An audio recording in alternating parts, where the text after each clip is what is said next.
আসন কেন্দ্রের মানুষের সামনে একটাই রাস্তা, একটা হলো বহিরাগত প্রার্থী টিএমসি, আর আমি হলাম এলাকার প্রার্থী। 2021-এ আমাকে হারিয়ে একজন বহিরাগতকে জিতিয়েছিল। নিশ্চয় হাসন কেন্দ্রের মানুষ এবং হাসন কেন্দ্রের মাটি কি পরিষেবা পেয়েছে আপনারা জানেন এবং বুঝতে পারবেন।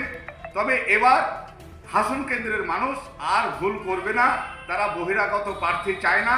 কি টিএমসি, কি বামফ্রন্ট, কি বিজেপি, সমস্ত দল বহিরাগত কেউ চায় না। আমি হলাম হাসন কেন্দ্রের মানুষের জোট প্রার্থী। আমার লড়াই হবে নানুরের মাটির সঙ্গে মারগ্রামের মাটির।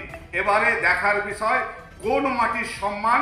আমি হলাম মারগ্রামের মাটির লোক, আর তৃণমূলে যিনি প্রার্থী হয়েছেন তিনি হলেন নানুরের মাটির লোক। কোন মাটিকে মারগ্রামের মানুষ বেশি ভালোবাসে এবার দেখার বিষয়।